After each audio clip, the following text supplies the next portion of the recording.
The Raiders owner, Mark Davis, he's the guy with the funny hair. Yeah, Mark Davis melted down. And he was upset. What triggered Mark Davis? Was it the incompetence of the fill-in quarterback for the Raiders? Was it the coaching of Josh McDaniels? What was it? What was it that caused Mark Davis, the owner of the Raiders, to lose it? Well, that would be none of the above. It was a group of passionate fans of the Raiders. You see, in a candid camera moment, Mark Davis exploding. I say that for dramatic purposes, but he was unhappy because a group of fans walked by his throne and said, "Hey, fire Josh McDaniels. The guy's a bum." I added that part. But fire Josh McDaniels. This is during the Charger-Raider game there. I think it was moments after. Now, in a video posted on TikTok, now I have a TikTok advisor, Alf the Alien Pilot. I'm not on TikTok, but Alf is. And so anything good on TikTok, Alf will send my way. He's my liaison. Alf is with TikTok. Anyway, the video posted on the TikTok, Mark Davis was overheard yelling at the pack of angry fans to smarten up while at SoFi Stadium in the hood in Inglewood. So let us discuss the question. You can only pick one. Whose side are you on in the Mark Davis sparring match with a group of upset Raider fans? Are you on the side of Mark Davis? Or are you on the side of the fan? So the scales on this one are leaning heavily on the side of the customer. On the side of the customer, that is what the right side of this is. Now, I've got Gillette clown shoes and Morton salt. And we will combine all of these things together, and we are going to make a sourpuss, which is what Mark Davis looks like, a sourpuss in all this. So first of all, Mark Davis did the thing you can't do at the time you can't do it. You are the one in power. You can't have that happen. Right? You just can't do it. Now, you can go behind closed doors and MF the fans all you want, but you can't have that reaction. You are the owner of an NFL franchise worth over $5 billion. That's the value of the Raiders. You're sitting high atop in the aristocrat's suite there with some other uber rich people. Good for you. You won the lottery. Congratulations. You won the genetic lottery because your dad had all the money. But you're sitting in the lap of luxury there, and you are worried about Joe Sixpack. You are concerned about Joe Schmo yelling at you. That's what you're worried about? Right? That is unbecoming. That is unbecoming. Davis needs to contact the people that did the marketing for Gillette back in the day, because this is the perfect deodorant commercial. Never let them see you sweat. Mark Davis violated that. He let everyone see, and he had sweaty armpits. Sweaty armpits for Mark Davis. You're the billionaire. Remain calm, and find a way to deal with the adversity. And this is a huge win for the fan. It's a huge win for the fan because you're not aloof. You don't have apathy. You care. Right? You care. The Raiders mean something to you. And Mark Davis, looking at his reaction, my theory is rather simple.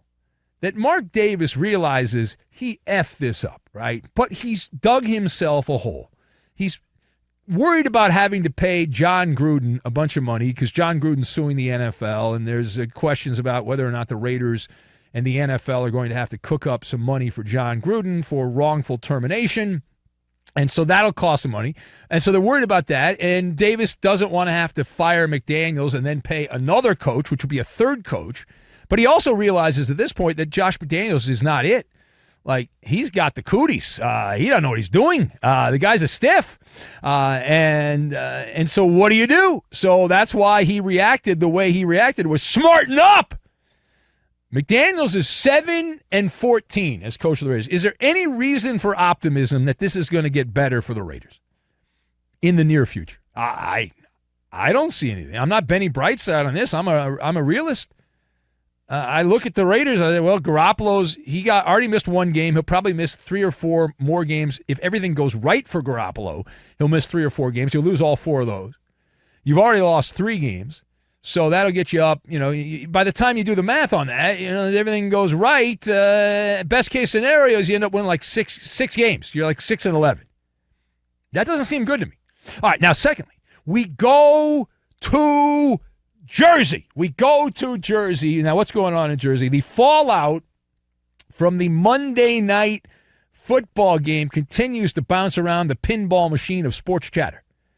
And oh my. Now, the Seattle football team took a can of whoop ass to the New York NFC football team there in the swamplands of New Jersey. And the depths of the carnage, we are now learning. Giants coach Brian Daboll embarrassingly announced that the tight end for the Giants, someone named Daniel Bellinger, I have no idea who that is, but Daniel Bellinger and the rookie center, John Michael Schmitz, may the Schmitz be with you, both suffered injuries trying to execute the tush push, the tushy pushy. They were injured by the tushy pushy. Now, Bellinger suffered a knee injury. This guy, Schmitz, a shoulder injury. So how do you explain Brian Daboll's Giants' failure of epic proportions to execute the tush push? So this is football negligence is what it is, and they deserve to be mocked. Mock them! Mock them! They deserve it! All right, the Giants can wear the clown shoes. They can wear the red nose, the puffy red nose on this one. This is it's vaudevillian is what it is. It is vaudevillian. Keystone Cops territory. The tush push is the most straightforward play. This is one of the most mind-boggling things. Now, I know all these Philadelphia Eagle apologists will send me messages. It's because they've got the greatest offensive line, and Jalen Hurts, he squats 600 pounds. I don't want to hear it. Save it. Save it. All right, Fry Daddy, save it. All right, listen. The QB, here's the tush push. All right, what do I know? I just see the overnight. The tush push, the quarterback takes the snap. All right, gets very low. Get low. Do the mumbo. Get low. All right? Begins to push forward. There's a wall of defensive players, a wall of humanity that is up against him to try to stop him. And they're trying to prevent him from picking up the yard or the yard and a half. And usually it's just inches for a first down.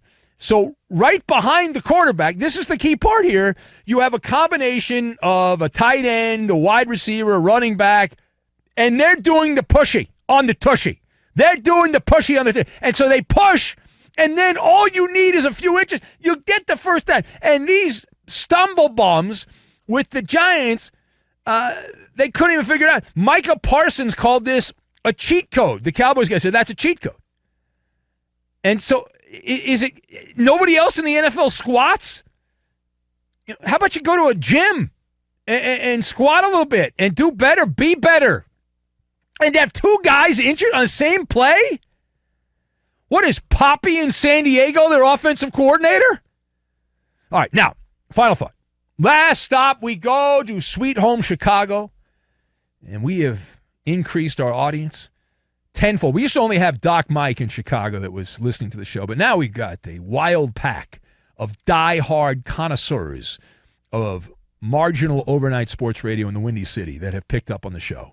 And we talked about this story a little bit the other day. It's back. We're hearing now that it would, quote, not be surprising if the Bears fired Matt Eberflues should they lose on Thursday night to the Commanders. That's the game tomorrow in D.C. A veteran NFL scribe, Peter King, he made that declaration.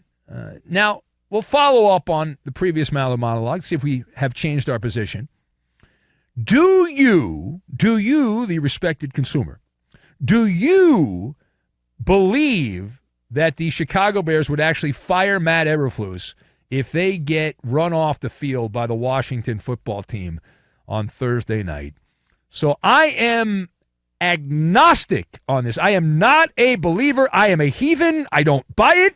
I didn't believe it 2 days ago. I didn't believe it a year ago. I don't believe it now. I don't believe it, Sam. I don't.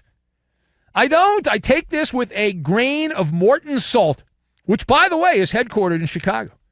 Did you know that? Morton Salt from Chicago? Yeah. Listen, seeing is believing, and coaching stability is one of the only things they have at Hallis Hall. Coaching stability. That's their claim to fame. It's not winning Super Bowls. It's not having great quarterbacks. God knows they haven't had great quarterbacks, and they haven't won many Super Bowls. But it's all about, hey, we don't fire coaches. That's our thing. That's our deal. And they've never done it. And I don't believe they would do it now.